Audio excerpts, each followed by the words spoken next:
In this episode of OG55, we are talking about the price hikes, the recent price hikes from just the other day. Diz Twitter is losing their mind over this. Although I will say the prices are pretty high. They raised them up significantly. We're going to break that down. We're also going to talk about Paint the Night coming back to Disneyland Resort. Disney officially teased it on Instagram today. And we're also going to break down some Coco stuff. There was also another drop from Disney on, I believe it was Instagram, of the new Coco attraction. I wanted to kind of break down and see if we can kind of extrapolate any kind of hints as to what it might mean for the Coco attraction. All this up next on OG55. Plus, we got Conductor back in the house. Let's go.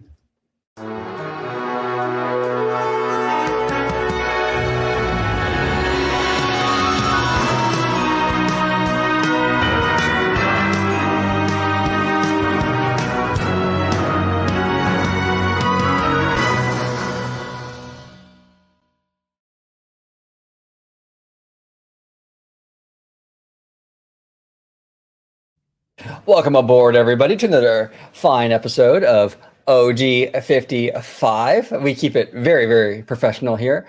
So over right here to my left is this motherfucker George. I was like, professional. I don't know what show you're on. Like this. No, but the Italiano is back with us. George, it's awesome having you, sir. If you let everybody home know where they can find you on social media, sir.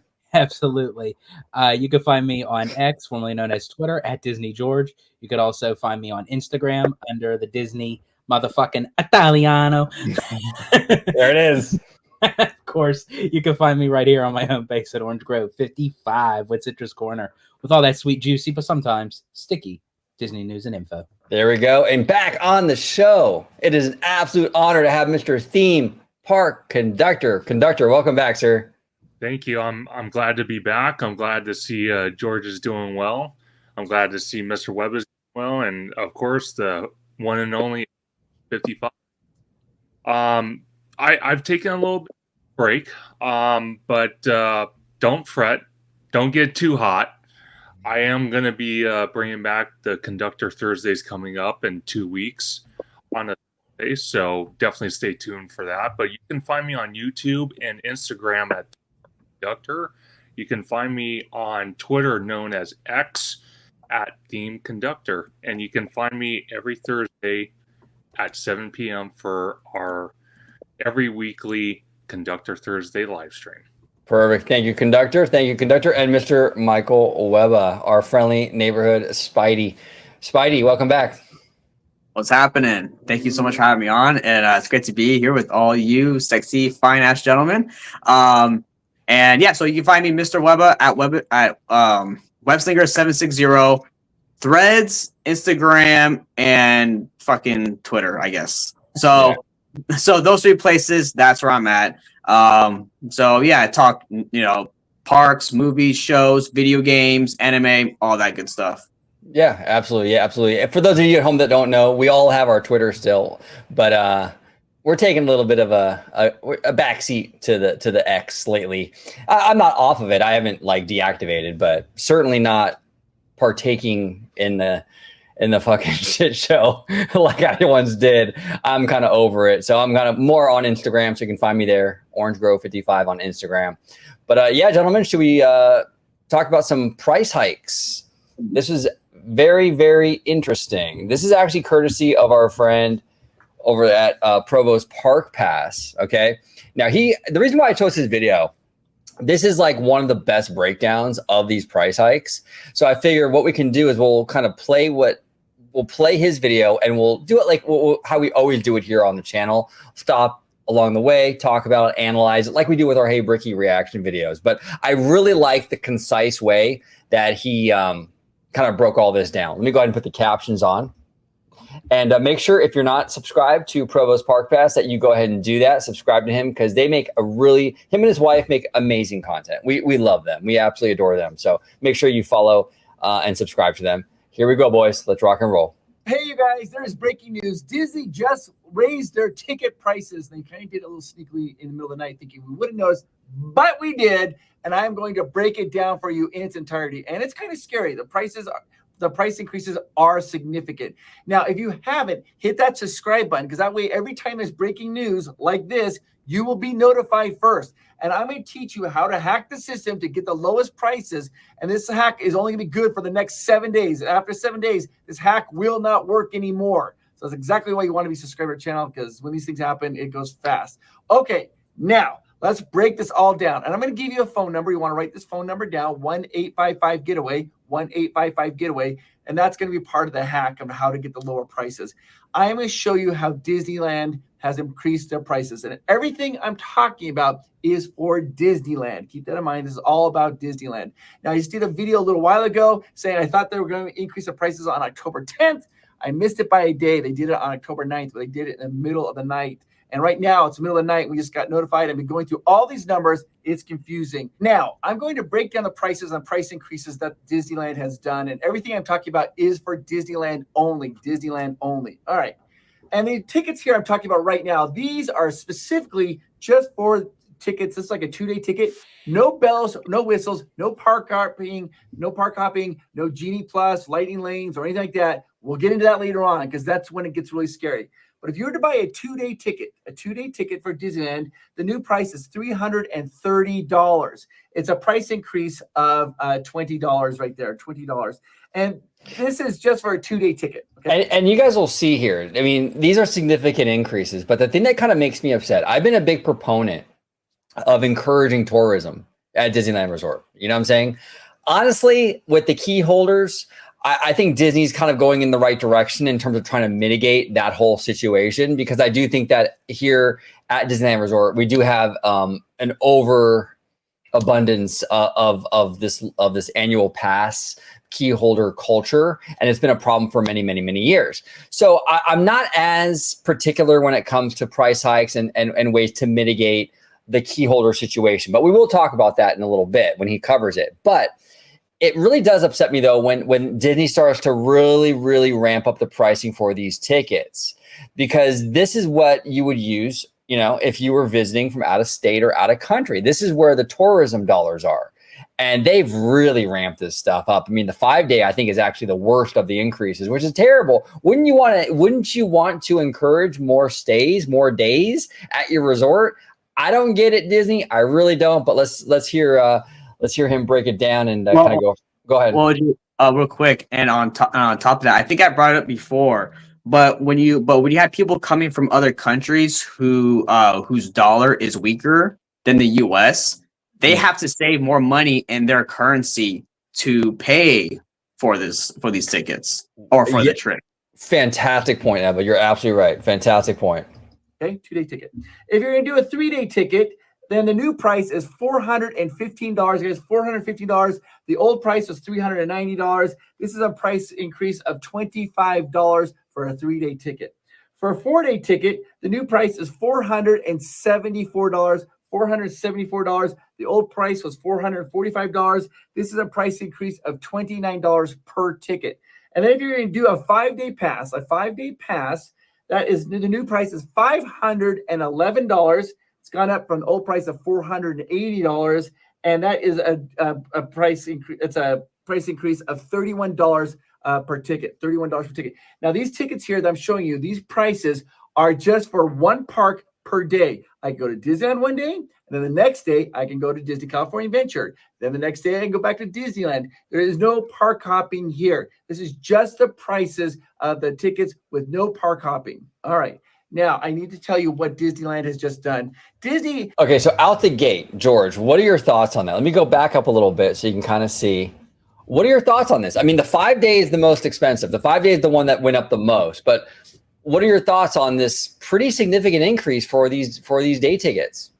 See, I think that there is two ways to kind of look at it through a different kind of optic lens. When you have someone who maybe is going to do Disneyland for the first time, or that once in a lifetime kind of trip where there may not be too familiar with it. And it's like, hey, you know what? I don't mind splurging, okay. It's more, I do agree with Ebba, if you're coming from out of country, there is a different currency. So there has to be a different price value of how much they would have to save to match US dollars, so to speak. But I feel like that they would still be worth buying these kind of tickets. I think that then when you look at the optic lens of someone who is familiar with Disneyland and they go possibly on a regular basis for this kind of a price hike for just a single park per day kind of thing, then if you know that you're going to be going to Disneyland on a regular basis sort of thing, and I'm not even just talking about for locals like me. I'm currently right now not a California local, but I treat myself like it, and I make a lot of trips out to Disneyland. With these prices, if I was to let go of my Magic Key, these prices would not do, because again, this is just again for single park per day. This isn't for park hopping. So for the amount of time that I would be coming out, it would be worth investing in a Magic Key. Yes, for someone like George, you're a Pennsylvanian, you know, downtown PA, right? No. Downtown Pittsburgh. No, no. In all seriousness, George is a Pennsylvanian, but like he said, he comes a lot, right? You're coming back down again in a few weeks. You were here in August and like pretty much all of September. No, you were here in August. You were in August. Yeah, just all of August.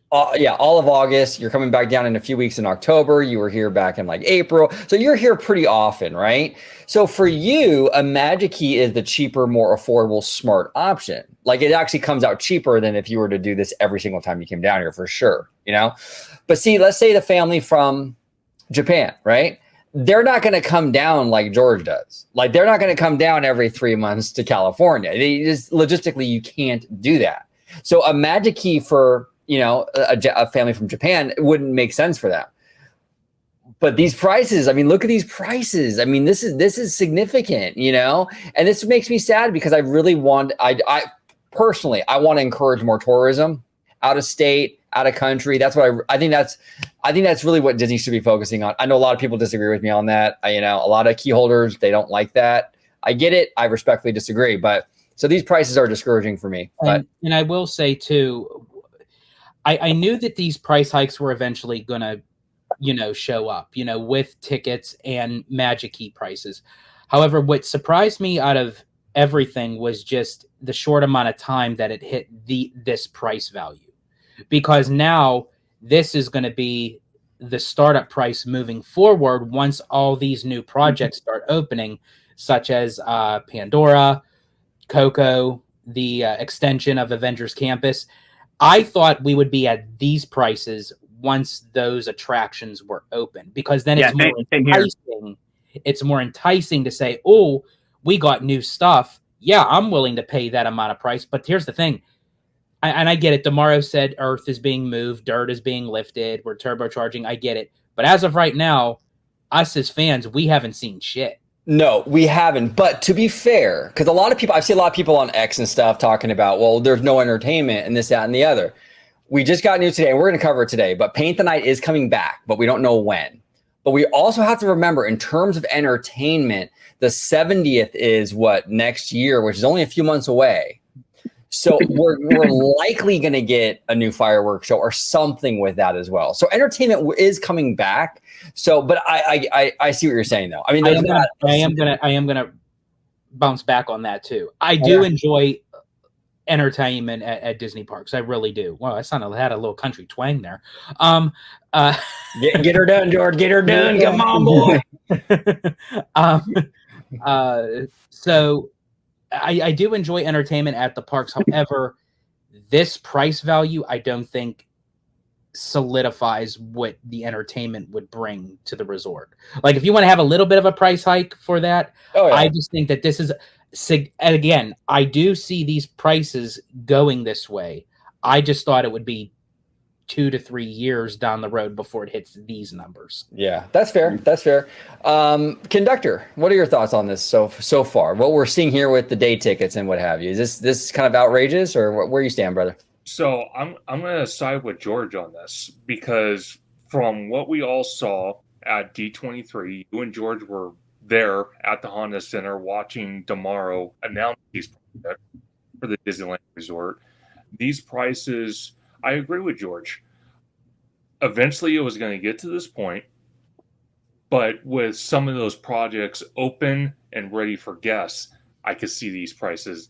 For them to do it now is kind of, I don't know if I would say it's the wrong move or the right move. It's kind of in between, because if you look at it like George, if he was going to bring his family, right?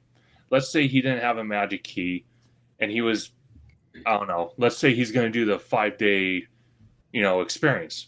Great, but that's how much per person? That's what, $2,500 just in tickets alone. Yep. You're not even. That's not with food. That's not with merch. That's not with shopping. That's not with hotel stay. So by the time George is done with the 5-day experience, he could be paying up to $5,000 with everything if he has a family of 4 coming to the Disneyland Resort. Yeah. And from what I'm seeing, I haven't been to Disneyland in about 2 or 3 years, but from what I'm seeing online, on videos, on social media, the Disneyland Resort does not have enough for them to be asking these prices yet. I'm not saying that they're not going in the right direction. Mm-hmm. I kind of cut themselves short. They shouldn't have done something like this once maybe 1 or 2 or maybe even 3 of the projects they announced for the Disneyland Resort are open to guests. Meaning probably the Avengers e-ticket, and then the other ride that we weren't expecting, also probably the Coco Dark ride. With those 2 open, I could see something, possibly. Maybe still not this high, but higher than what it sits right now. So I kind of feel like they kind of shot themselves in the foot. Because like you said, OG, they're trying to become a tourist destination. They're never going to be Florida. I don't care what the situation is. They're trying Florida, but they'll never get there. But they're trying with tourism and all that. But when you have just showing up, and that family of 4 was so excited and already told their kids, hey, we're going to Disneyland for Christmas, blah, blah, blah, blah, blah. And then you see this, and now you have to tell your kids, you know what? It's too expensive. We can't do it. It breaks their heart. So I kind of feel like it kind of hurt everybody. That's fair. Absolutely fair. Good arguments, Conductor. Sure. Then the next day I can go back to Disneyland. There is no park hopping here. This is just the prices of the tickets with no park hopping. All right. Now I need to tell you what Disneyland has just done. Disney, if you rewind the clock 2 years, if you were to purchase anything with a park hopping ticket, it just costs $60 per ticket. It didn't matter if you're getting a 5-day ticket, or a 2-day ticket, a 3-day ticket. It was just an additional $60, and that gave you park hopping privileges. Last year, Disney did something they've never done before. They broke down the park hopping per ticket. They broke it down per ticket, and they charge you different amounts depending on how many days that you were going to be park hopping. Well, Disney now has increased their park hopping, and the park hopping is absolutely, it's gotten really expensive, guys. So let's talk about park hopping right here. Right here, if you were to have a 2-day ticket, okay, a 2-day ticket, and you want to park hop, it costs an additional $85 per ticket, not per day. So if I buy a ticket, it's an additional $85 for that 2-day ticket to have the park hopping privilege. And that went up from $65. It used to be, to do that for a 2-day ticket, it was $65. Now, if you're going to do a 3-day ticket, and you want to be able to park hop for 3 days, it is now $90 to park hop for a 3-day ticket. That went up from $70, guys. It used to be $70 to park hop. Now 3-day tickets are, the park hop privilege is an additional $90 on top of your ticketed price. Now, 4-day, if you have a 4-day ticket and you want to park hop, it's now $95. $95. It went up from $70. It's a price increase of $25 there, and in order to park hop with them. So basically, what he's saying is make sure you bring brand new money, brand new hundreds, got a bunch of zeros like a bag of new Funyuns. Basically. And honestly, that's what concerns me again, off of what Conductor was saying, what I was saying is we see these numbers eventually coming in the future, just not right now, because now here's the big question. What is the price tag going to be when these attractions open? In 'Cause there's not 2030, gonna be these prices. oh no, in 2030, when you have Coco open, you have Avatar, Pandora open, you got both Avengers rides open. It's going to be significant, you guys. I'm telling you right now, it's going to be very, very, very steep. Well, I think the issue is when you look at people, right? People are like, and to George, I was talking because me and George were talking about that, about if this is the price now, just in 3 years, what the price is going to look like. And it's like, yeah, people are online complaining about the lack of entertainment, right? No entertainment. But also I'm seeing stuff about maintenance, how much rides are going down. I've talked to George about that as well, like how constantly like the rides are always going down for something, right? All throughout the day. And I think it really has to do with people want justification for the prices right now. They're not thinking about the future, guys. Or they No. want, why are you paying this right now? Tiana's, yeah, it's pretty much done. So it's going to open next month. But that ride's still closed. Haunted Mansion was being worked on forever. That whole side of the park was closed. Entertainment was taken away. Rides keep going down. Shitty experience with fucking Lightning Lane. So it's about the guest experience. And I think for a lot of people, for the diehards, they still love it. But for a lot of people, they're going into debt, spending all this amount of money, and for a lack of a Disney magical experience that the guest is having there. So people want to see a reason why these prices are being justified right now. It's a great point. That's a great point, Ebba, because as a nerd, I'm looking at it like, oh, well, we're getting the 70th anniversary entertainment. We're getting all these new attractions within the next 5 years. I'm looking at it from a nerd fanboy perspective. I was just going to say that. Like when we're at the parks together, me and OG, well, that completely sounded wrong. But like when we're hanging out at the parks, like we'll do maybe like Pirates and Haunted Mansion, maybe a ride on Big Thunder. Then we'll head over to Grand Cali for some lunch, walk around, maybe check out some shops at Downtown Disney. We're living it like how a nerd perspective would see it because we go often. We don't have to hit everything every single time. But for somebody traveling, these price values are, in a sense, precious to them. It's like Gollum with the ring from Lord of the Rings. It's like they want to get everything they could out of it because, again, we don't know if that's going to be their first and only time. When's the next time that they'll be able to? How much and how long that they would have to save? How many people are in their family that they have to be paying for? So when they go to these parks for that first time, and again, a lot of normies don't research this. They don't see, if something is done for refurbishment. They don't know if, again, as Ebba's point, if something is broken down or what have you, or, it's maybe not the best time of year to visit as far as like with weather or what have you. A normie is not going to see it through that optic lens because all they want to see is, okay, we paid for all this. I want to get as much as I can out of it. But if they happen to go and they say, oh, Tiana's is done, it's not open yet. Oh, we needed a virtual queue for Haunted Mansion. We didn't know that.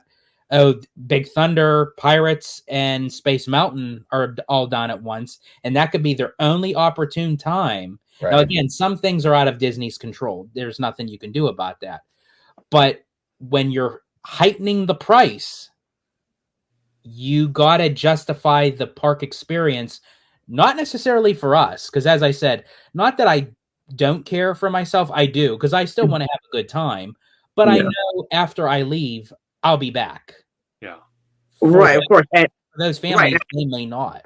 Well, exactly. And that's what I mean is that as nerds, yes, we will have our own opinions and views, of course, because we love this stuff. But then we have to think about how this is going to affect your average Joe family coming here, right? Like they're going to have a different experience than, like OG, you're a vibes over rides guy. You may not see how many times rides are breaking down because you just like to chill the vibes, right? Yeah. Whereas me, I'm more of a rides guy. I would see how many fucking rides are broken down on one day. Or how, like even if you enjoy vibes, you'll see how fucking crowded it is and people are complaining about crowd. Yeah. So there's all this other stuff that you have to think into. Okay, what's the average person non diehard experience is going to be like?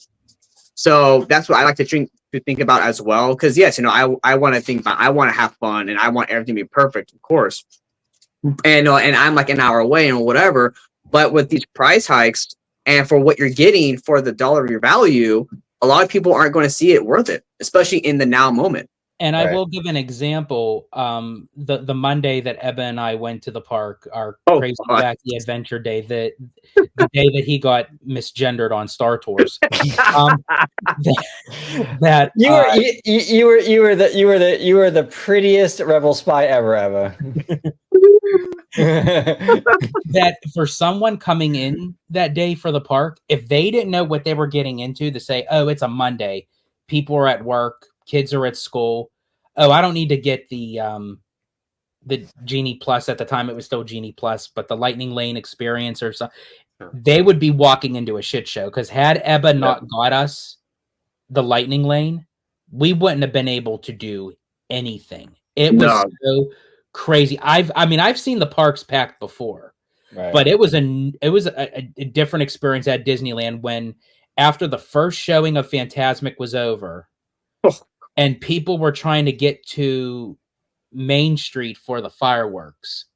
And then you had the people in line for Pirates. You had people in line for the virtual queue at Haunted Mansion. We were, and I know this probably doesn't make sense, but if you were there, we were moving without moving. Yeah, it was weird, dude. It was so jam-packed in there that night. I was like, where the fuck did all these people come from, dude? Like, holy shit, it was so packed. And I'm like, there's like, as someone who can go frequently, and same as George, it didn't really bother me too much. I mean, it did, because I was kind of pissed off because like some of the lightning lanes were gone like that for the rest of the day.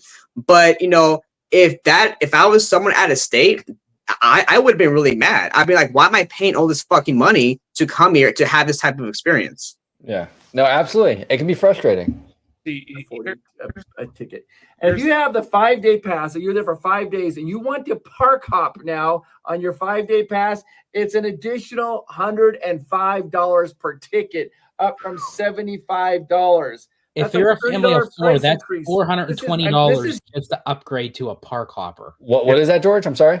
$420. If you're a family of four, that's $420 alone just to upgrade to a park hopper. Yeah, see that's ridiculous. But on the other hand, the Disneyland Resort, I don't know about Walt Disney World, but the Disneyland Resort, we've talked about it many times before, that our Lightning Lane Genie Plus situation here in SoCal is horrible. Yeah. They maintain it horribly. They don't run it correctly. So when you're having so many lightning lanes, just, you know, and then going on the quarterly earnings saying, oh yeah, we gained all this profit from lightning lane. Well, yeah, when you're sitting there each day allowing, I don't know, I'm just going to hypothetically say 500 people or 500 guests get the lightning lane when it only should be adequate to maybe 200 guests per day, maybe even 300. Of course, you're going to show you're going to show amazing profits from that, but again, it hurts the family that's out of state coming to visit when they can't even get it because all the locals snag it up. So, in my purview, you know, these prices, I kind of feel that Disney is maybe starting to wake up, and they're increasing the prices. Maybe not in the park hopping aspect, but Lightning Lane, by the time 2030 happens, that Lightning Lane is probably going to go up to maybe $50, $60, $70 per day. And that's something I kind of feel that shouldn't have happened a long time ago, because too many people have access to Lightning Lane. And it's Well, Conductor, to your point, and I'm getting kind of pissed off now, is that I feel like Disney is wanting to take in profits over the aspect of the guest experience. Exactly. To me, that is very wrong. Like, I get it, you want your money, you know, with the Genie Plus Lightning Lane shit. I get that. But it feels like you want to take everybody's money, and then you don't give a shit about how that experience affects all the guests. Because when you have like the terrible return times, right? You have to select each fucking ride, and then when the ride breaks down, everybody comes back. It's just a shit show. Yeah. Now, And that is not good guest experience. Now, I will say, this doesn't give Disney the excuse or anything. Sure. But I will say, of what you just described, Ebba, honestly, and it's sad, really. I really hate to say it, that Disney isn't the only company that is doing this, because unfortunately, it's the corporate America side that, with as with inflation, with everything, and then unfortunately the turn of events that happened in 2020. I forget it. I think it came from WDWNT that just the couple days that Disney World had closed down from both hurricanes, that they ended up losing about $547 million. That's crazy. Well, like, what was that thing I was seeing? So actually, before I bring this up real quick, the base cost of Genie Plus went up to $32 now. So again, the price can vary depending on the day, but now the base price is now $32. And back to the it seems like that's Disney's like MO now. It's almost like it used to just be like a base a la carte price, so to speak. Like no matter what you had, that was the solidified price, kind of like locked, signed, sealed, and delivered. Now they're kind of doing this kind of customized price depending on how many tickets you have, what days you're going on, what have you. And I kind of wish that if they were to raise the price, I wish that they would just raise the price with just that one stamped amount. Well, what they should do is what Universal does and charge like, I don't know, like $200 for it. And you don't have to, and you don't have a return time. You just can go when you go, Right. That's a simple factor that they should. Yeah, because we all know, because we talked about it before, right? Where Disney and also Universal too, they're very, very good at the ride operations, right? They can get people through pretty quick. And so when you just have standby, it actually flows through. Like when the parks were open, I know there's less people, but you went through the line pretty quick because there was no lightning lane stuff. There was DAS, but it wasn't too much like lightning, like Genie Plus stuff. But here's the problem though, and we brought it before, is that because Disney has started it so low, if they were to raise the price to like $100, like that would not look good at all on them. So they kind of bit themselves in the ass by starting it low in the first place. Yeah. Now I will say this: I love pissed off Eva. Everything is proceeding as I have foreseen. Oh, there we go. Oh, yeah. Proceeding as I have foreseen. There we go. Yes. Yes. Dark Side Eva is in the house. Let's go. Huge. This is massive. And I need to now show you how this is going to affect you guys to a super high degree. Also, Disney has increased their lightning lane. They don't call it lightning lane. Individual, what do they call it? The multi-pass lane is now $32 per day. $32 per day per person. When they first started, it was like 20, then went up to 25, then 30. Now it's $32 per day. All right. Now, I need to show you what Disney kind of sneakily did and how expensive this has gotten. You ready? If you were to get a 2-day park hopper pass, right there, 2-day park hopper pass, it's $415 for 2-day park hopper pass. 2-day park hopper pass. And then if you want to add the lightning lane for 2 days, it is now $479 for a 2-day pass.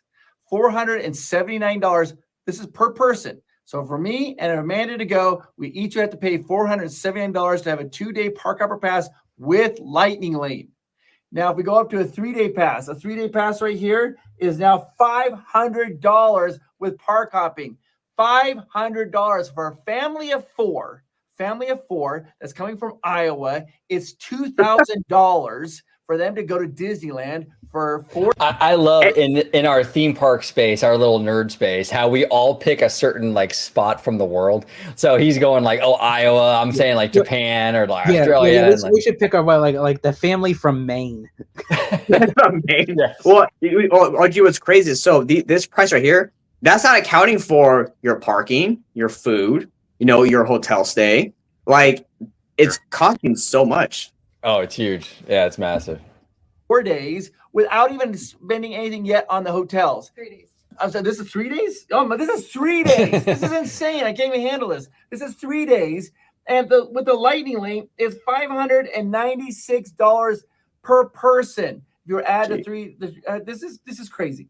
We're getting to the point. I mean, at what point are we getting to? Okay, a 4-day pass right here. If you get a 4-day pass, a park hopper, 4-day park hopper is $569 per person with park hopping capabilities. And then if you want to add the lightning lane, the Genie Plus, whatever you want to call it now, it's $697 to have that for 4 days. If you were ambitious enough now to try to go for 5 days, it is now going to cost you $616 per person to have a 5-day pass with park hopping privileges. And then if you want to add lightning lane to that, Genie Plus. Sorry about that. Okay, now, per person, Yep. for a 5-day, if you want to add lightning lane, almost $800. For a couple $100 more, you might as well. If you are seeing yourself going more than 5 days throughout the whole entire year, you might as well invest in a Magic Key. And you don't have to go to the highest. And I know the Magic Keys, they also just went up in price, but it would probably be best to invest in the pass that I have. I have the Enchant Key, because basically for a couple $100 more, you have it for the whole entire year. Yeah, but the thing that and you're a unique case where you live on the other side of the country, but you're here a lot, right? But that's what really, I'm saying. If you are a person that you're thinking that you're going to go, but that's what I'm saying. I think Disney's mentality when they're looking at these prices, they're just trying to lock in a high amount for just that family that is just going maybe for that once in a lifetime trip. So in Disney's mind, they're thinking, okay, if they're only going to come one time, and I hate to say it this way, milk them for everything they got. Let them pay that grandiose price just for that one-time experience, because people are willing to do it. Yeah, I hate that, because I want to encourage more tourism, and I just feel like this kind of it kind of shoots it in the foot a little bit. You know, like, yeah, you're right, George. There are people that will just pay it, but I think it will also detour a lot of tourism. Like a lot of people from out of state, a lot of people from out of country. This is going to be way too much, especially out of country, like Webba was saying, where you know the currency rate and all that. And that's where, and unfortunately, Disney did this to themselves. This is where people will now, and I hate using this terminology because I had it used on me, and unfortunately, I ended up not visiting Disneyland till my 21st birthday because of it. But when Disney does this, this is when people will then start comparing and contrasting. Is it better to go to Disneyland, or is it better to go to Walt Disney World? Right. Yep. What say you, Conductor? Well, so it's definitely super expensive for 5 days. I did the calculation on my phone while you guys are talking. For 5 days, lightning lane. This is with just those tickets, nothing else. Average family of 4 from, I'm going to go from Georgia. Family from Georgia. I'm going to do it. There you go. Family of 4 from Georgia would pay $3,100 for that 5-day ticket experience with Lightning Lane. That has nothing to do with food, merch, parking, entertainment, hotel stay. So if this particular family's coming from Georgia, they better start selling those peaches. Yeah. Oh, George, you said peaches. Oh man. And I actually, you know what? I actually want to get into something. Sorry. Here real quick is, you know, because when people always ask me, "Oh, have you been to Walt Disney World?" I say no. This is part of the reason. I know this is about Disneyland. I know Walt Disney World will probably raise us in the future, but this is where, as someone who lives relatively close to Disneyland, this is also another reason why I never felt the need to go to Walt Disney World, is because I'm like, why would I pay all that money to go there when I have a Disney experience here? I know it's a very small mindset, but I'm like, I have a Disney experience here that I love. Why do I spend thousands of dollars to go, get a hotel, fly a plane, or whatever, and save up for food to travel across to the East Coast where I can just go up to Disneyland that's an hour away? Yeah, and see, that's also, we talked earlier in the show about people's different approaches to how they do Disney, right? Yeah. Like for me, I'm a vibe guy, right? I don't really care much about the rides. So for me, Walt Disney World is fantastic because the strength of Walt Disney World, in my opinion, this is just my opinion, isn't in the attractions. I think that in a lot of ways, our experience here is better. I feel like we have more rides per park, which we do. And I feel a lot of our rides are better. But what Walt Disney World succeeds in and actually beats us handedly in are like the resorts and this ancillary stuff. And that's a lot of vibes. And I love that. So, but for Webba, like you're not necessarily a vibe guy. Like, I don't know how much, I don't know if it's worth taking a flight down there to go chill at the Poly pool. Like, I don't know if that's like your thing, you know, if you're in it for the rides and just hitting ride, I could see why you're kind of hesitant about Walt Disney World, to be honest with you, you know? Well, and real quick, but on that, right? I don't know if I talked to you or talked to George about this, but I kind of had a theory here. It's like, because you were talking about, OG, how you don't like these high prices because it de-incentivizes tourism, right? Right. I'm talking to one of you about, well, what happens? Like, well, what do you think about, you know, if these prices become so expensive that maybe it's just better for Disney to build newer Disney experiences across the world? Because if, let's say, someone from Australia can't afford to travel to California or to Florida because of such high prices, you know, maybe they can, you know, take those cruise ships out of New Zealand and Australia because now they can get some type of Disney experience without having to fork out the enormous, crazy cost to travel across the ocean to either the parks. And I bet a lot of people would opt for that. I think absolutely. $176 per person.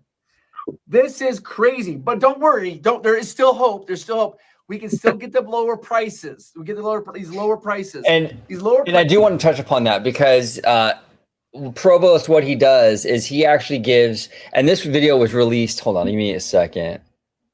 2 days ago, and I think later on in the video he mentions you have 7 days to do this, so you still have like 4 or 5 days when our video drops to still do what he suggests. But he does have a way to save people money in the next 4 or 5 days. So that's why I especially wanted to bring like our audience aware of Provost Park Pass's video, because not only is he breaking it down beautifully with the price hikes, but he also gives you a solution, at least a short-term solution, if you're interested in going and getting some of the stuff at a cheaper rate. So it's fantastic. Prices are good for the next 7 days. You can still get the 2024 prices. If you are planning on going to Disneyland this year or next year in 2025, then you need to buy your tickets now at the lower prices. Buy them right now. You can click the link down below. That'll get you the ticket prices, or you can call them at 1-855-GETAWAY, 1-855-GETAWAY,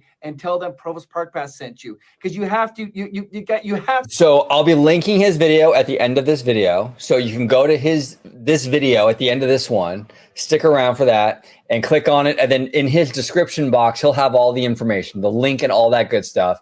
Or you can call the number that he put on the screen. Either way is fine, but I will be linking it at the end of this video. So, you know, and you only have like 4 or 5 days to do it, you know, because this video is already 2 days old. He said you only have a week to kind of get in on this deal. So definitely do that. If you're looking to go to the resort, you might want to do it now and save some money. You have to do this now in order to save yourself this money. This is getting out of control. I mean, all of these, it's all. If you went to Disney, let's say you went to the Disney website to try to do this, you can't do it. The price is already locked in. The only place you can do this is with Getaway today using the link down below that I provided you. And this link is only going to be working. The lower prices will only be working for another 7 days. At 7 days at that point, the system will be updated. And when it's updated, the new prices will be reflected. So if you are thinking about going to Disneyland next year or this year or the next year, then buy your tickets now. Save yourself the money. You have to do this. So when you actually click on the Disneyland website to actually buy these tickets, you actually get this pop up. Brand new money, brand new hundreds, got a bunch of zeros like a bag of new Funyuns.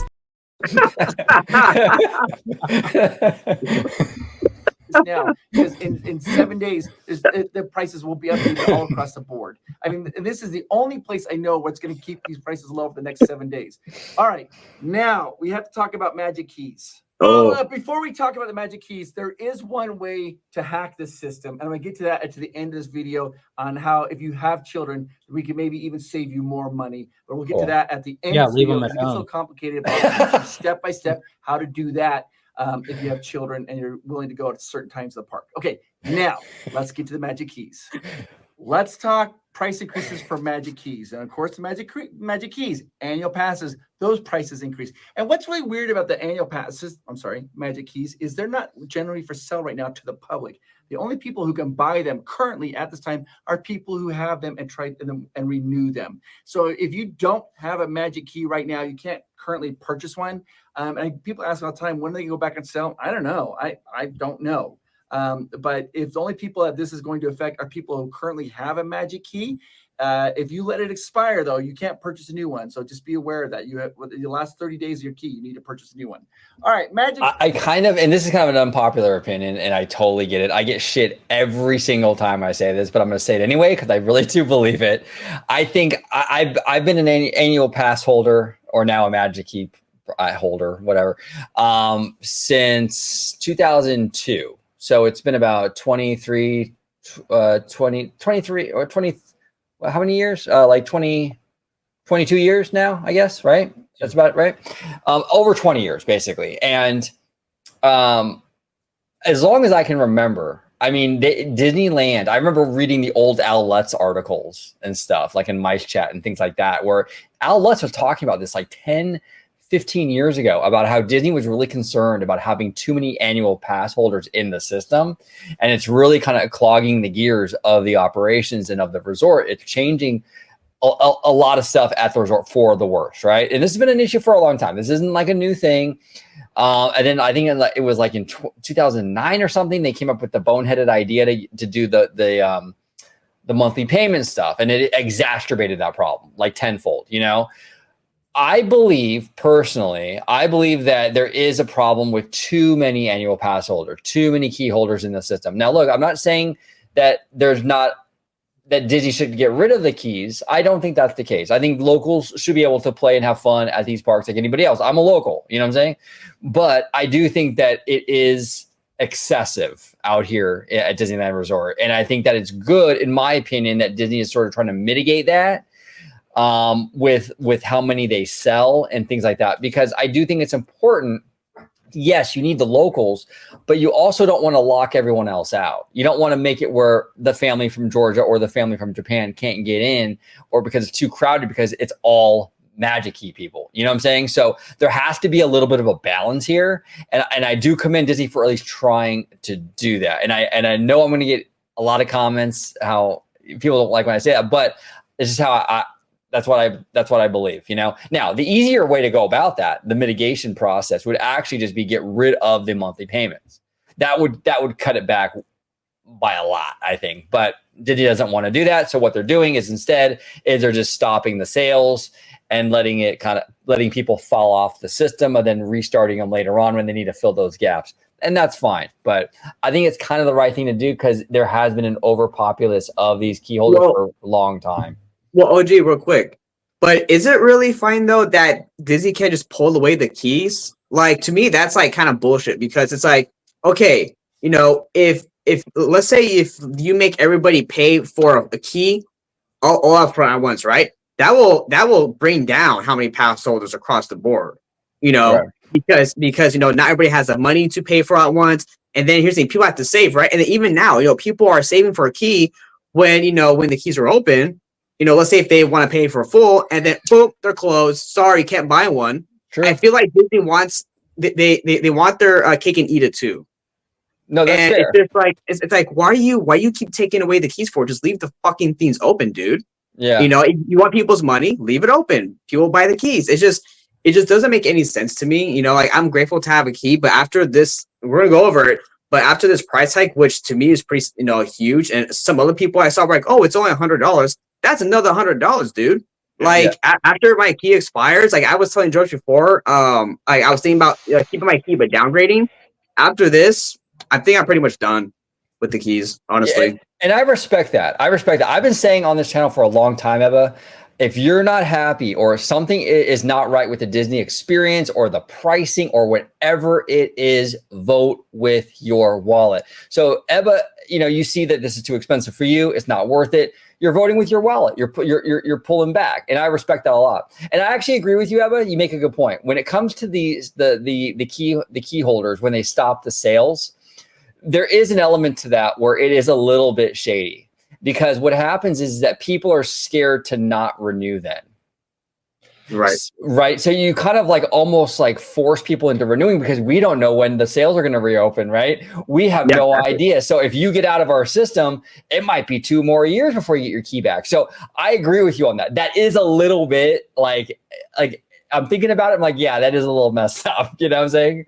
Well, yeah, because I remember when I was talking to George before George's key expired. George, remember you were telling me that you were afraid if the keys were going to close, if they were going to close or not. You didn't know, so you're like, "Fuck, what do I do? I guess I'll just have to renew." Yeah, because I was thinking, okay, well, I don't have the full 1600 right now to renew my Inspire key because that's the key that I had, and I thought, well, I guess I could just leave it go, but if I leave it go, yeah, I don't know when they're going to open them back up for me to buy a new one once I do have the money. So I thought, well, how can I kind of balance this out? So I ended up keeping my key, but I downgraded to the Enchant. So that way it saved me about $750. I'm still able to utilize the key for the whole year, and it doesn't knock me out of the system. Yeah, and plus give you some spending money for the strip club. We get it, George. Of course, yeah. But I do have to say though, to Disney's credit, really quick, I can understand why they would want their cake and eat it too, because I mean, don't we all like cake? Of course, yeah, I like cake. Yeah, we're cake people over here. We're definitely cake people. Up $100. It is now $1,749. That is a 6.1% price increase, $100 price increase. The Believe key went up $125. It was now $1,374. It was $1,249. That is a 10.8% price increase. Right here, this one right here, the enchantment key. The enchantment key went up $100. I'm sorry, the enchant key. Thank you. The enchant key went up $125. It's at $974 now, and it was at $849. And that is a 14.7% price increase. And the last one is the Magic Key. This is only for Southern California residents, and it went up to $599, a price increase of $100. That's a 20% price increase. And for that key has lots of limitations, like only 2 reservations, and most of the summer's blacked out, weekends are blacked out. And the thing about those, you're looking at those keys thinking, that's so expensive. Why would anybody ever buy it? But then again, think about this. To buy a 5-day park hopper pass is what? Almost $800 per person. Right. So it makes sense. I mean, if you have a Magic Key, I wouldn't let it go because that's cheaper. I mean, you go 10 times, you paid for your key. So it's out of control crazy. Now, I am going to break this down. One other way that you can save money if you have children. Okay, so before we get to that though, I just want to say this. You have 7 days to do this. Once the system is updated, these prices will be gone. Disney prices, if you go to Disney's website, it's already gone. Everywhere else is already gone. This is the only place you do it. Call 1-855-GETAWAY. Be sure to tell them Provost Park Pass sent you. You're going to get the lowest prices there. And then, or click the link down below. You click the link down below and book it online if you feel more comfortable. So, real quick. You still be getting the lower prices. So I'm gonna go back to the Magic Keys, the pass, right? Because we did a video before about I think it was with the Hey Bricky, for the people going into debt for Disney. And it's like, okay, when a Magic Key reaches $2,000, are people going to want to willingly spend $2,000 on a Magic Key? That's like in let's say in 5 years when the Magic Key expires, like $2,000, $2,200. Is that worth it? And I think that will probably come down just up to the person itself, right? Like, do you find value of $2,000? Because here's the thing, right? The more expensive the keys get, the more times you have to go to justify the price. Yeah, and that's the thing with me personally. I'm a key holder. I'm a diehard fan. I love this stuff, right? Yeah. But I'm not a fan that needs to go every week. I would get extremely bored and kind of sick of it if I went that much. But a lot of key holders like to do that. They go once a week, a few times a week. That's their thing. That's awesome. You live your life, baby. Do your thing, right? But for OG, that's not how I want to do it. I can't go that much. You know, once a month is cool. So you're right, Ebba. You have to justify the cost. For $2,000, I got to be honest with you. For how I do the parks once a month, I wouldn't do it. I wouldn't do it. I would downgrade. I would downgrade if it comes down to that. Where it's 2,000, I would downgrade. Now I don't need to go every week. I don't want to go every week. Now for me, because of the amount of times that I do go, I mean, I probably still would, just because of my viewpoints of what the parks mean for me. Plus, it would justify it for me after the fact. Now, I know that it may hit the $2,000 threshold even before it gets to this point, but once I start seeing progress being made in the parks, DCA expanding, adding these new attractions, going over to the Simba parking lot, Disneyland expanding with the Stitch and Lilo parking lot. For me, when they start making Disneyland its own version of what Walt Disney World's is as a vacation destination, for me, if I were to crunch the numbers, that it would still be cheaper for me to do a Magic Key throughout the whole entire year than just buy a 5-day ticket, then for me that would still be worth it. But again, that's for me. Well, so George, so going off that, right, is why is Walt Disney World's annual passes cheaper and have all of them have free parking than Disneyland's Magic Keys? Because it harkens back to what I said earlier, where Disney recognizes a problem here, that they have too many key holders in the system. So to control that demand, you know, they have to mitigate that somehow. And they're trying to, you know, obviously through pricing, through physically preventing people from even buying it. Like, you literally can't buy one now if you wanted to. So they're trying to mitigate. Walt Disney World doesn't have the locals like we do. So they can afford to have a cheap pass. If we had the prices that Walt Disney World had for their annual passes, it would be so miserable to be at the parks. Well, and the reservation system tied to Disneyland helps in one way to what you were just saying, OG, but in the same way it doesn't, because those people that, and again, I'm not trying to single anyone out. I'm just saying this as an example, but there are people, locals, that go multiple times a week, multiple times a month. They get a park reservation. They go, they're maybe in there for like 2 hours. They'll leave. But that takes a slot off of somebody that may have just purchased a Magic Key and wanted to be there for the whole entire day. Right. These are physical places with a finite amount of space. There's only so much people you can put in these places. So when you do that as a key holder, when you do what George said, you do the reservation, you go for an hour and you leave. You just took a spot from somebody else that might have wanted to go the whole day. And to speak to that is, if someone's doing that and it's towards the end of the night before the park closes, the system that they are running should recognize that and still keep that slot open. Because if someone's doing that, then that ruins it for the entire day.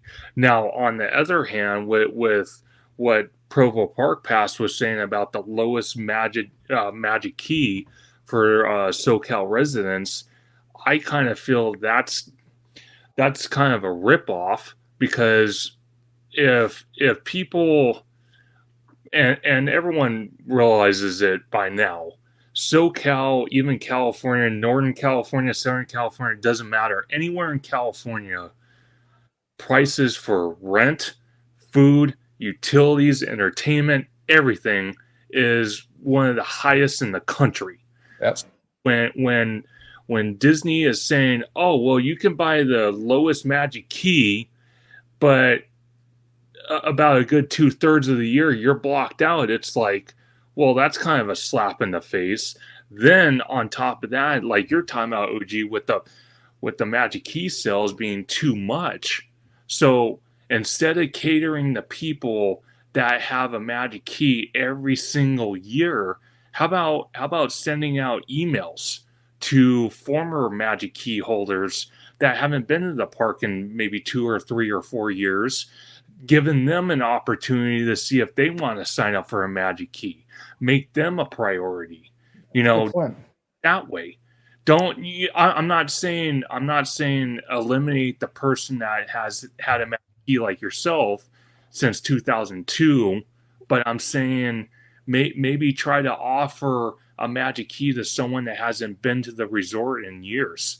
Try to cross market that way, and you could still limit the Magic Keys, but make the people that haven't been to the resort in years a priority over someone that's had the pass for over 20 years. Well said. Incentivize people like you said that haven't been for a while. You try to get some of those people back in, try to incentivize tourism out of state, out of country, incentivize it. And I don't feel like Disney does enough of that. Go ahead, Webba. No, as I was saying, and this might open a whole another can of worms, but I feel like even though as much as I hate the price increases, I feel like the reason why, this is kind of my theory here, you guys can tell me if I'm wrong, but I think one is spare you, George. I think one, they do it just because they can and they know people will pay for it. Yeah. No, people always do. What's weird is that ever since the prices have been getting higher and higher, I see more and more crowds. It's fucking weird. I'm like, what is going on? And then I think, OG, I want your perspective on this, Sure. and connecting yours too. George, not you. I'm just kidding.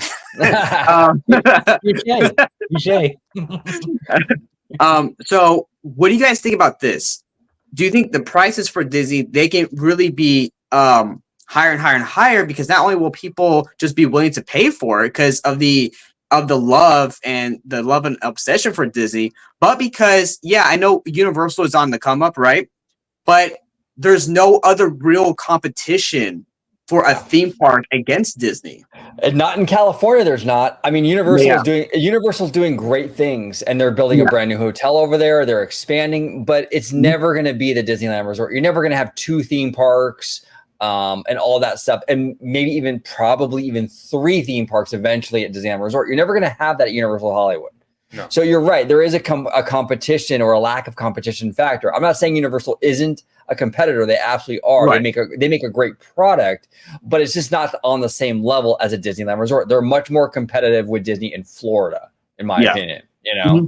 I think honestly, Disney has the mentality that they'll just keep raising the prices until they see a significant change in purchases and tickets and Magic Keys.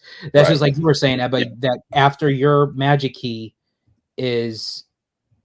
once it expires, you're not going to renew, which, as I said, I applaud you for that. If you feel like it's not a bang for your buck, why should you spend the money if you're really not going to utilize it like that? However, in Disney's eyes, just you not renewing is not going to throw out the cog in the system that would make them lower the prices. It has to be a significant amount of people all at once, that if Disney sees that there is nobody, literally like desert wasteland, that nobody is going to the parks, and Disney knows it's because of the prices, then they would have to make significant drastic changes. We know they do that kind of stuff. We heard from Christine McCarthy, who I know she's no longer there, but she was talking about pulling those levers and adjusting things based on the customer. They're going to go what did she say? We're going to go where the customer is, or something like that. So we know that's the mentality, and that's really honestly the mentality of every single business. So, but I mean, if you vote with your wallet, like Ebba's doing, right? If you vote with your wallet, you'll see the change. The problem is so many people in our community, they scream and yell on Twitter. It's like, you would think that like with some of these people, they're so angry that Disney raised the price of insulin for their grandma or something. You know what I'm saying? It's like out of control. And then they go and they line up, they queue up to renew again. You can't do that, you guys. If you're upset, you vote with your wallet. You tell Disney through withholding your money. Look, I'm not happy with X right now. I think Elon is an idiot. I don't like the whole situation with X. So you know what? I'm pulling back. I'm pulling back my attention from X, because in social media, attention is really the currency. You know what I'm saying? So I'm not going to have my eyeballs on X all day long. Why? I'm not happy with how it's being run. You got to do the same thing with Disney, though. If you don't like the price hike, if you don't like the maintenance problems, if you don't like what they're doing with the new attractions or this, that, and the other, you got to pull back your money. And not enough of us, at least in our community, do that. They definitely definitely don't. They complain on Twitter, and then they line up to. And that's Yep. always the best mentality to do so with anything. You cover Yeah. your own ass. The best way to do it, you pull out. Yeah. Yeah. But see, what you hear too though is that it's like that Disney knows that. They fucking know that people are just going to scream, yell, and cry, and then line up to buy the first new fucking popcorn bucket. So They got you. They know, and Yeah. people have to control themselves. Or if you're really unhappy, and I say it so many times, I see all these people so mad. It's like, well, then don't go. Exactly. Yeah. Tell them, show them. And look, when DCA first opened and nobody went, what did they do? They were giving 2-for deals. They're free on your birthday. I mean, they were like this close to paying you to go. Right. Like it's crazy. So yes, they actually do move when the money dries up. But unfortunately, not enough fans. Go ahead, Conductor. But see, here's the other thing that kind of bounced off what Ebba's saying is that if Ebba decides, like he was saying, to vote with his wallet, not renew.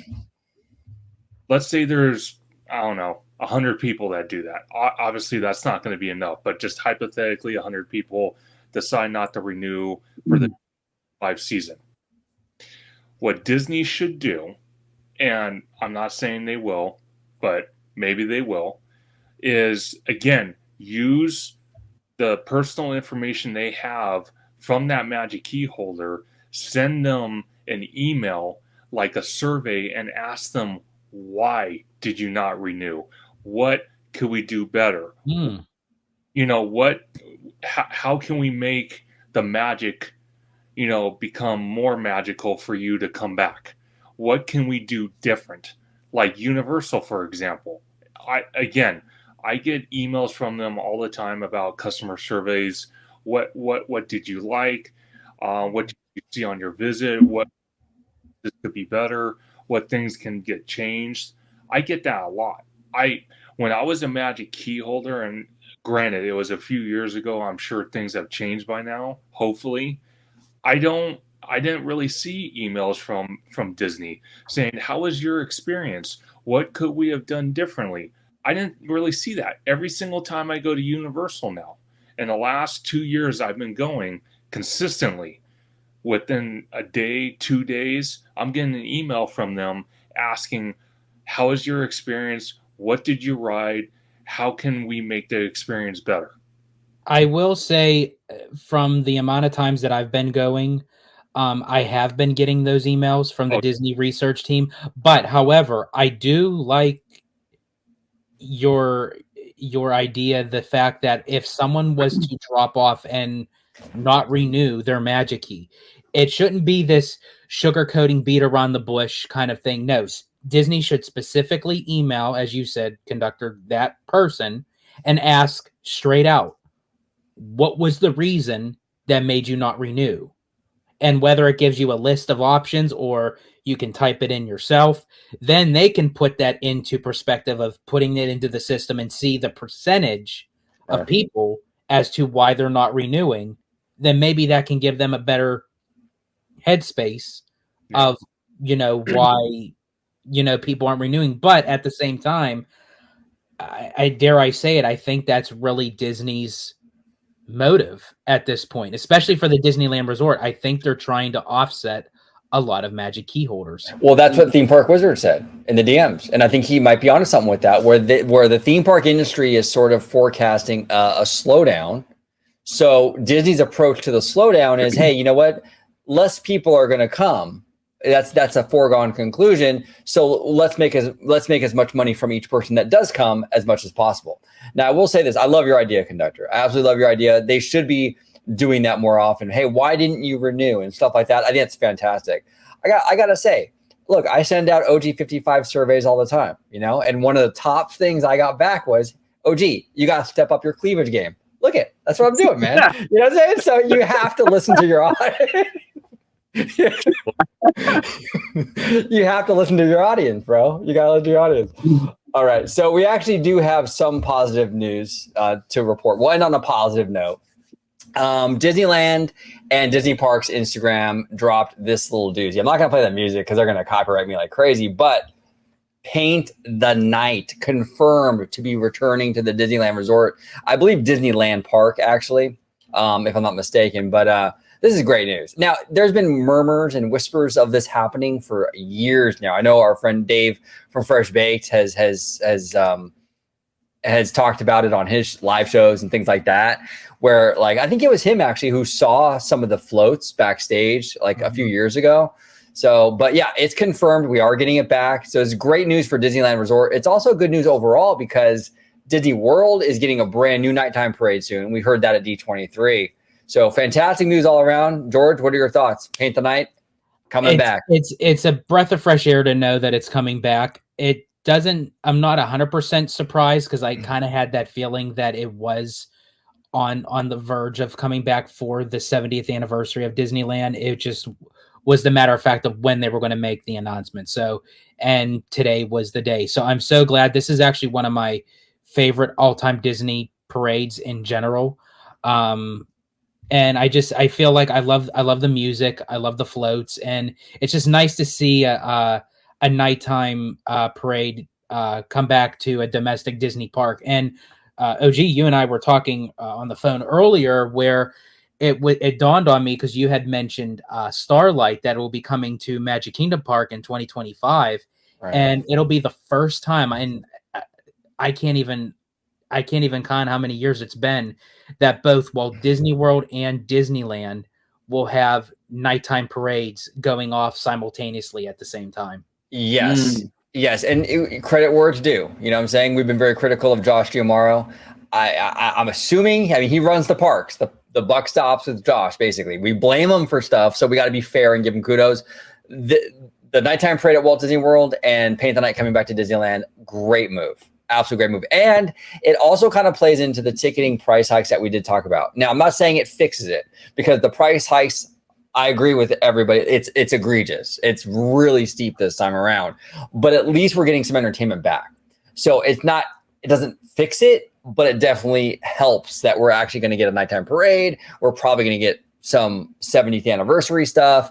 It kind of mitigates the burn a little bit, not a whole lot, but a little bit. And Disney, if you're listening, because we know you are, and you know you listen to the Italiano, so I'm just going to give you a little piece of advice you could do with what you will. But being that Paint the Night is coming back, it would be really cool, especially because Webba had mentioned popcorn buckets.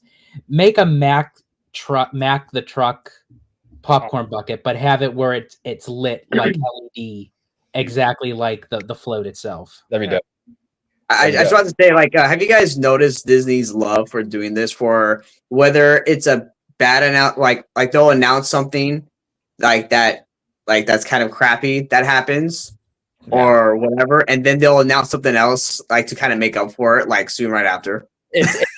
Totally. It's a tactic. It's good. It's good cop, a bad cop kind of strategy. And yeah. They announced the price hikes, and they know the community is going to go nuts for that for like 2 or 3 days. And now that you drop them with Paint the Night, oh shit! Suddenly now everyone forgets. You know? Hey, I do the same thing. Hey, I do the same thing. Like if I'm seeing a girl and it's like I just happen to say, you know what, it's not going to work out. I'm sorry, I'm breaking it off. Hey, you want to go to dinner? Like, you know, you just kind of like offset it a little bit, you know, give her that last supper, so to speak, before last supper. Now, Conductor, you're a young man, sir, but have you ever seen Paint the Night? Because this was a while back. I have. And what'd you think? I agree with George. One of the best nighttime parades besides the magical street parade that we have. Electrical magical street parade, but this one tops it for me. Now with the hikes, all that stuff, I'm really hoping that for the 70th anniversary, they really go hard with the decor on the castle, on Main Street, everywhere, and it would just add a cherry on top. And I know this is completely hypothetical, but if they brought back Murphy, Fantasmic, rebuilt him, That would be yeah, no, absolutely. Now, from what we've heard, the word on the street is that we are getting Murphy back. They are building him, but we don't know when. But it would be a perfect time. I agree with you, Conductor, to do it on the 70th anniversary. It's such a perfect time. I can see that. I think honestly that's what they're pretty much gearing towards. Because people can argue and say the 75th, but I think that's way farther down the road. I think that they started Murphy 2 or whatever the new dragon's name is going to be afterwards. I feel like they started the dragon in ample time where it will be completed and ready to go. Well, and the 70th, because obviously we're not getting any attractions really. I mean, Tiana's, I guess, right? But really, we're not getting any new attractions like from the ground up for the 70th, right? So I feel like the 70th, that's why I said earlier on the show, is I think the 70th offerings are going to be very entertainment heavy.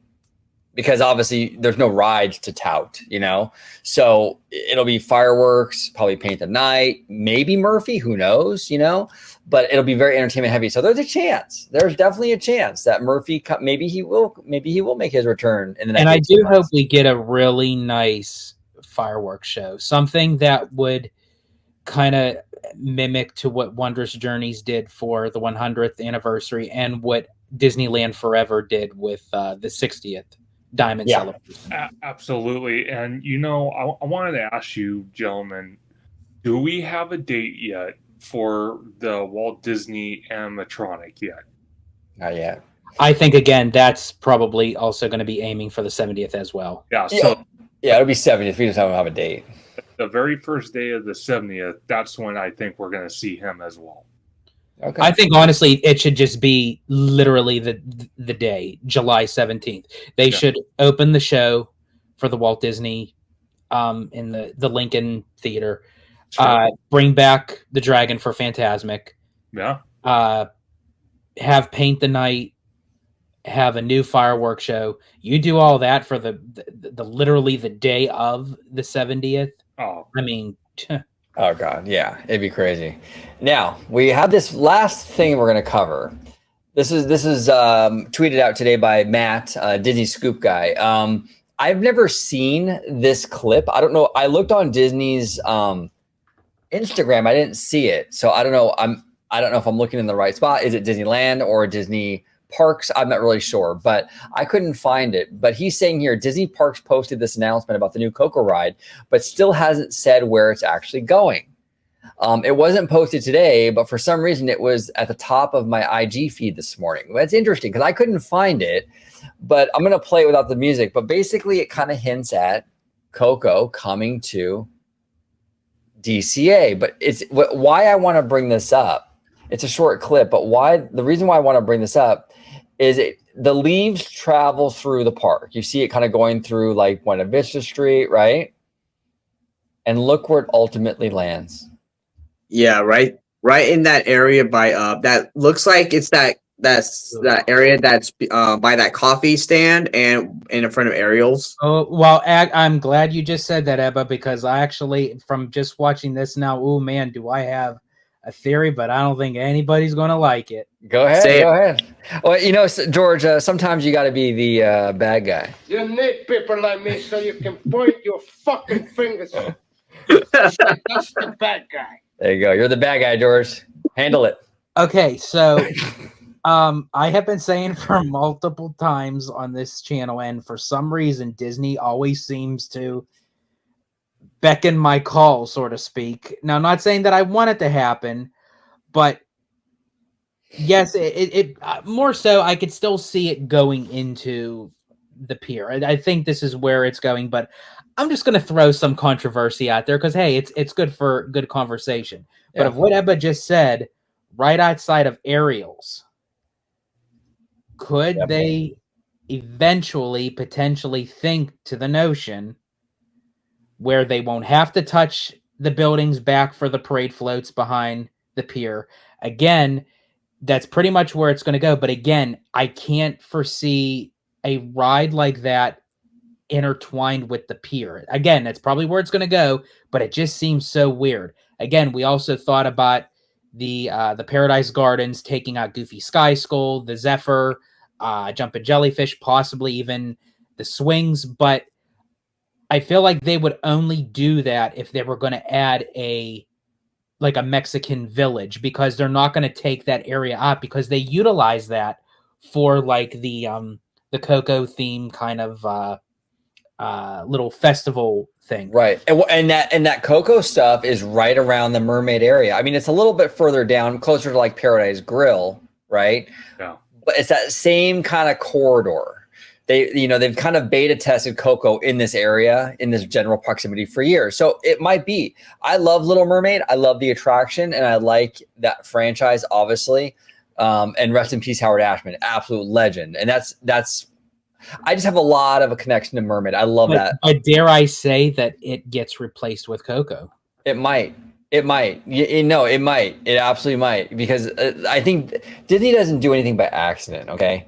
Now, I don't know if they mean literally right here or they mean in general the pier, because we have... Because here's the reason why that I'm thinking that. Because, yes, it is showing to the pier, but it's showing the fun wheel, which, again, it is the Pixar Palaron, but they're not necessarily showing anything significantly that is tying to the pier, as far as like it's not showing the Incredicoaster.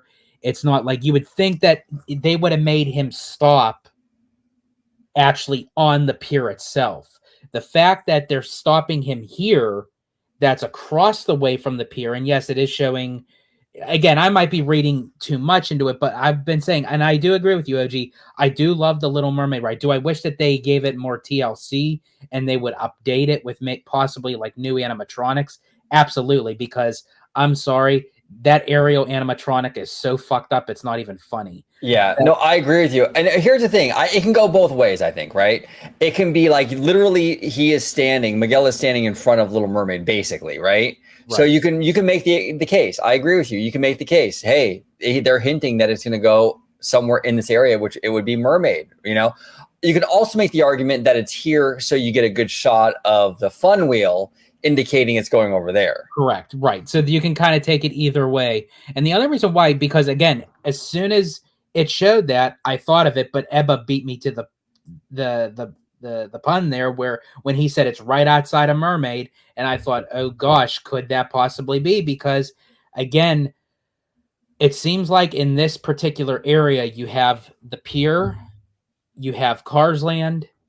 So when you're adding a new IP that's involving Pixar, and you have like that full circle. Now, again, Paradise Gardens doesn't have any Pixar IP right now, but I think that is eventually, if they do put Coco in where Mermaid is, I feel like down the road, Paradise Gardens is going to be the next target to get Pixar-fied, because then that would make a full, complete circle around the whole entire pier that would actually be Pixar. Well, so let me ask you this.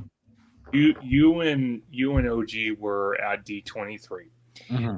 If I'm not mistaken, maybe I am.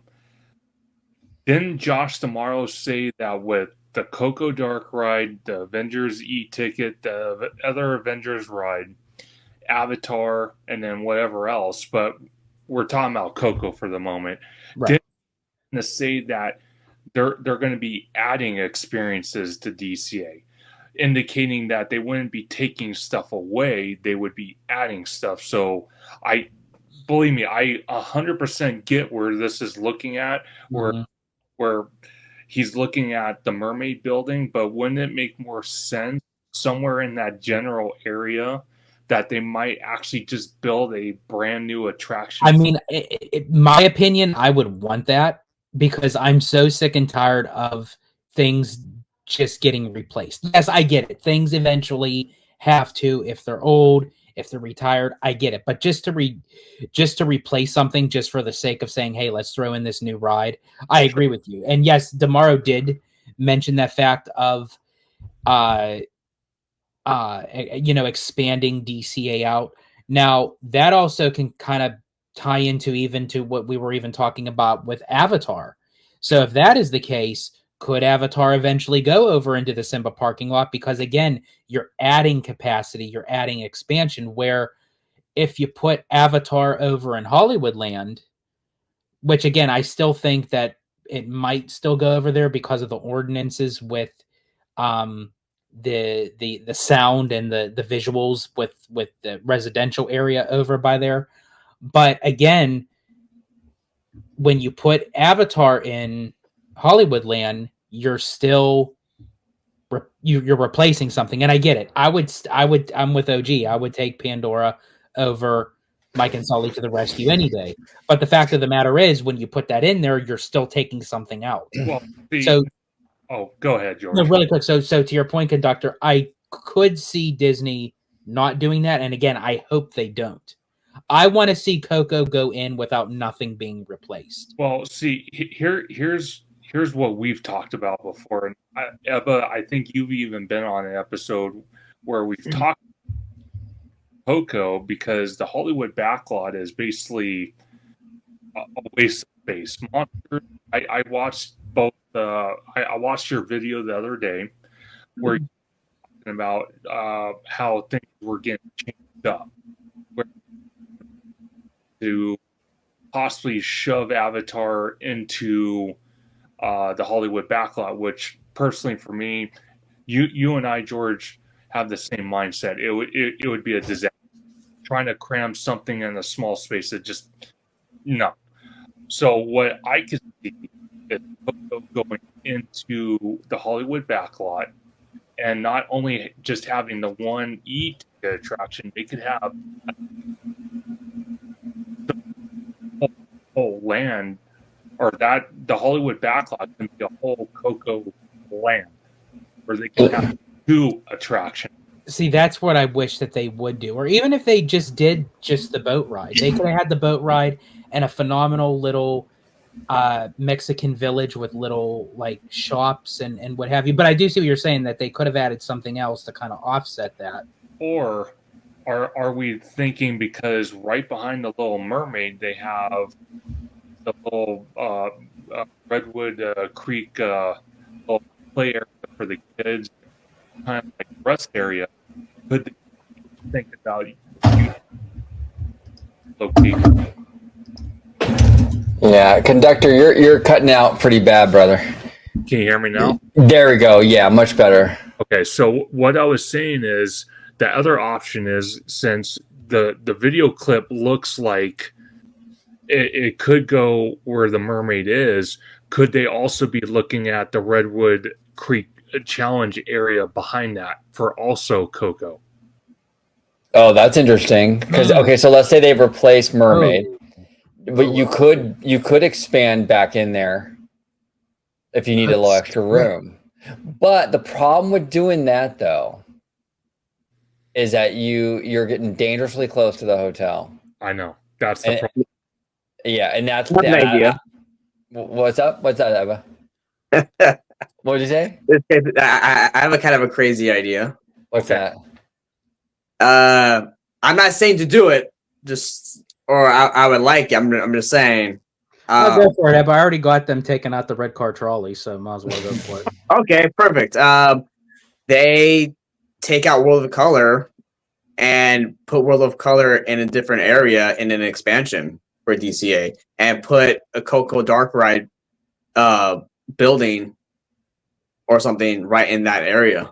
That would be very ambitious. The only problem with that is if they were to move World of Color over, just to say hypothetically, to the Simba lot, right, that would completely diminish of what they would be doing as far as like with the ordinances, with the sound and the.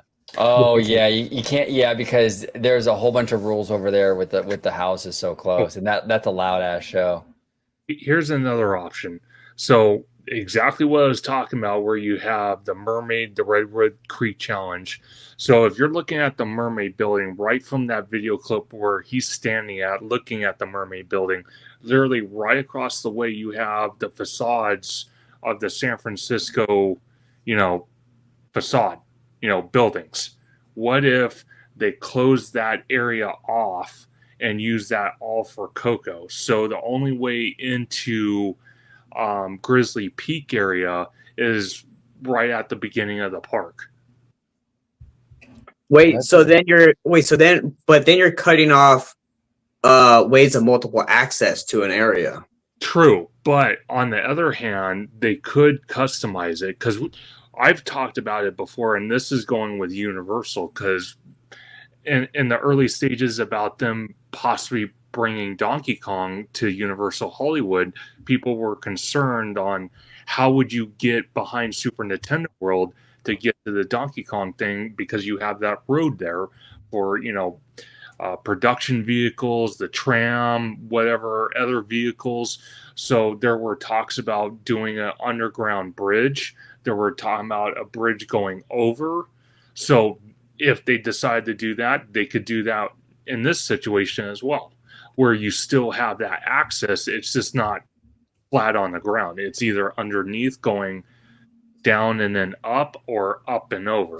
And see, this is the kind of stuff I love because this is why when we heard that rumor from Mice Chat, I got so mad because I like the ideas of like what you're saying, Conductor, and even Webba, like when you're talking about World of Color and like thinking outside the box.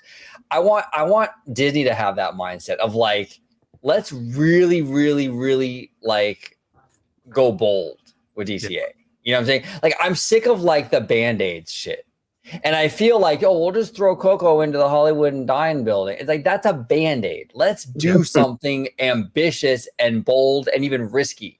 Like, I want that kind of energy for DCA. You know what I'm saying? I wish with the Coco ride itself that we were getting a little Mexican village.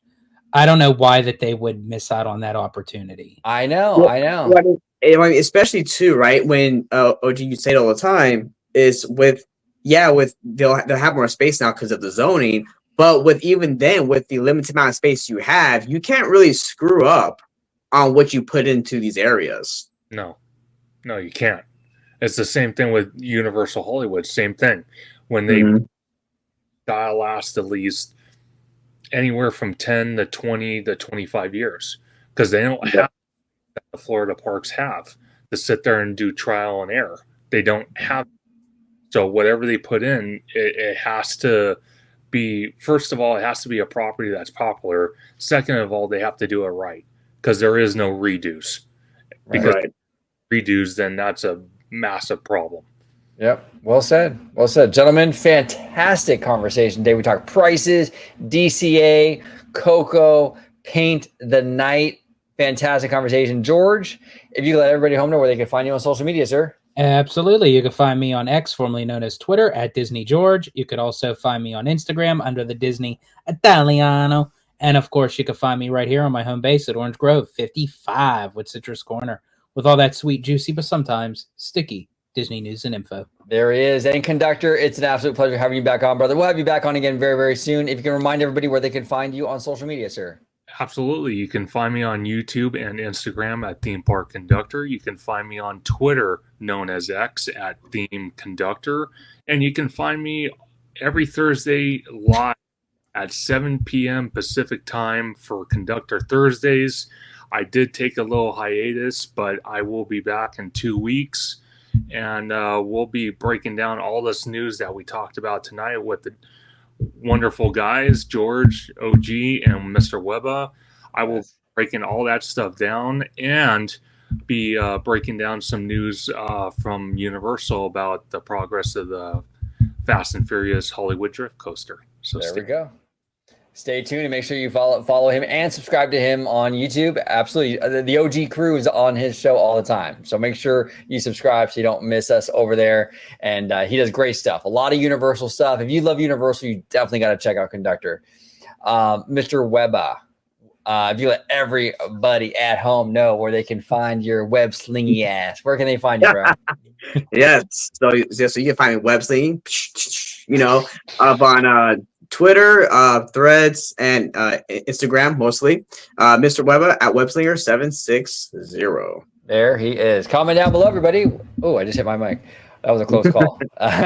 Comment down below, everybody, with all your thoughts on everything we discussed today. Coco Dark Ride, where's it going? Is it possible that it's going to get replaced by Mermaid? What are your thoughts on Paint the Night coming back to Disneyland Resort? Or Disneyland more specifically, and what are your thoughts on the price hikes?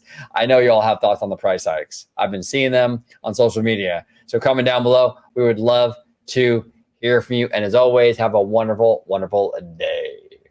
Thank you for watching OG55. If you aren't already, consider becoming a member today.